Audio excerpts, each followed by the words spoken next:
tahun sesuai aturan ini ada kurang lebih 70 juta anak. Jadi kalaupun peraturan serupa sudah dilakukan di Singapura dengan penduduk atau anak 5,7 juta, ini agak berbeda karena skalanya memang cukup besar.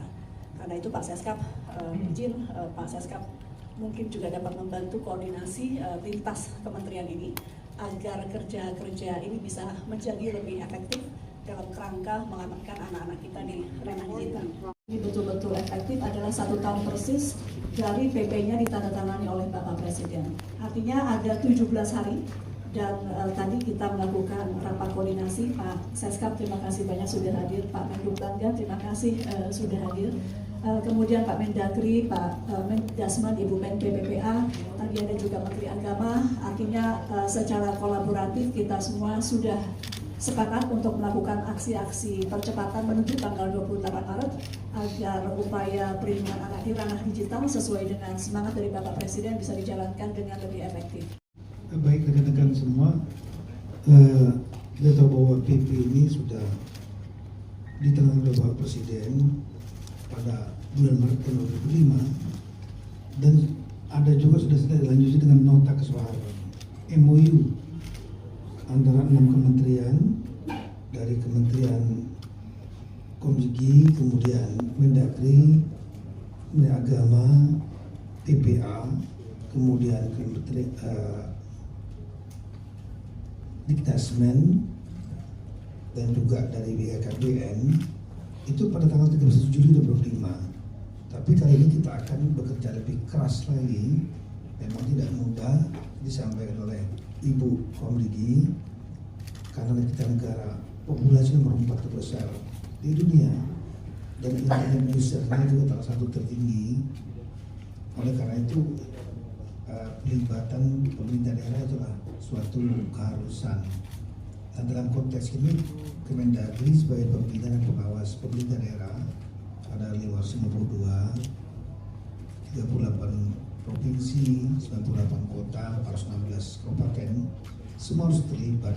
Penggunaan gadget atau media sosial yang tidak bijak, khususnya untuk anak-anak.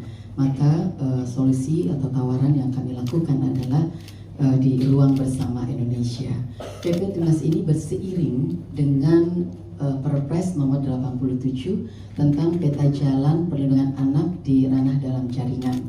Ini sangat berseiring sejalan antara Perpres dengan PP Tunas. Mendasmen mendukung sepenuhnya pelaksanaan PP Tunas dan telah menerbitkan peraturan Mendikdasmen nomor 6 tahun 2026 tentang membangun budaya sekolah yang aman dan nyaman. Upaya ini kami lakukan dalam rangka membangun budaya sekolah yang di situ tumbuh suasana yang saling menghormati, saling memuliakan, dan saling mendukung untuk keberhasilan belajar dan menjadikan sekolah sebagai rumah yang kedua bagi anak-anak kita. Dan itu semua merupakan penjabaran dari PP Tunas yang menjadi referensi dari Permendikdasmen tersebut. Pelaksanaan budaya sekolah yang aman dan nyaman dikembangkan dengan tata kelola dan edukasi serta kolaborasi peran seluruh warga sekolah dengan menerapkan 9 asas utama, yaitu humanis, komprehensif, partisipatif, kepentingan terbaik bagi anak, non-diskriminatif, inklusif, keadilan dan kesetaraan gender, harmonis dan berkelanjutan. Siap. Siap untuk apa? Siap untuk nantinya menggunakan media sosial. Untuk detail teknis dan aturan-aturannya nanti akan dijelaskan lebih singkat dalam waktu ke depan oleh juru bicara yang sudah ditugaskan oleh para menteri di sini, khususnya Ibu Menkomdigi. Kemudian yang kedua, teman-teman lihat semua di sini ada 6 menteri terkait terhadap PP ini, dan tentunya ke depan akan semakin kita sosialisasikan kepada masyarakat. Kemudian yang ketiga, alhamdulillah minggu lalu baru saja disampaikan oleh Ibu Menkomdigi terkait PP ini, dan alhamdulillah mendapat perhatian dan dukungan dari para orang tua khususnya.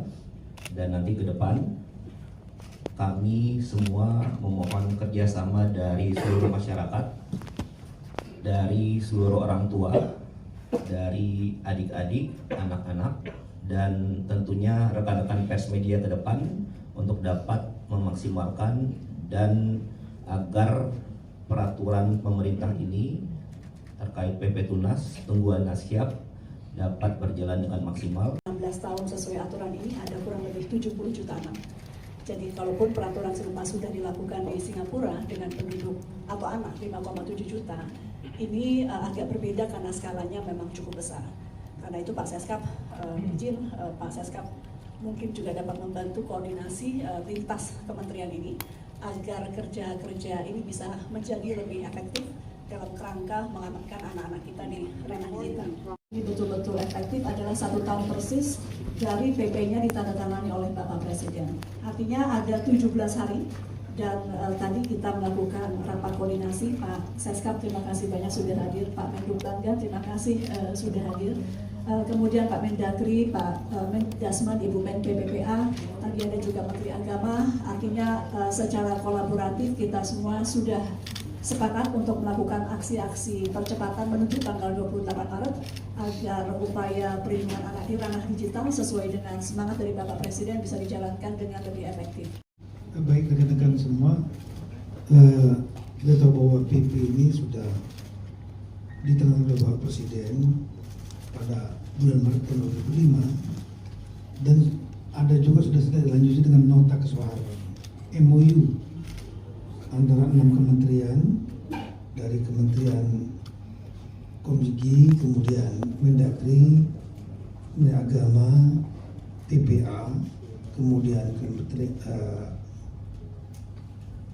Diktasmen, dan juga dari BKKBN, itu pada tanggal 31 Juli 2025. Tapi kali ini kita akan bekerja lebih keras lagi, memang tidak mudah disampaikan oleh Ibu Komdigi, karena kita negara populasi nomor 4 terbesar di dunia dan internet usernya juga salah satu tertinggi.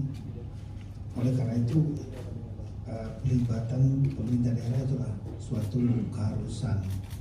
Dan dalam konteks ini Kemendagri sebagai pembina dan pengawas pemerintah daerah ada lewat 92, 38 provinsi, 98 kota, 416 kabupaten, semua harus terlibat. Penggunaan gadget atau media sosial yang tidak bijak, khususnya untuk anak-anak. Maka solusi atau tawaran yang kami lakukan adalah di Ruang Bersama Indonesia. PP Tunas ini berseiring dengan Perpres nomor 87 tentang peta jalan perlindungan anak di ranah dalam jaringan.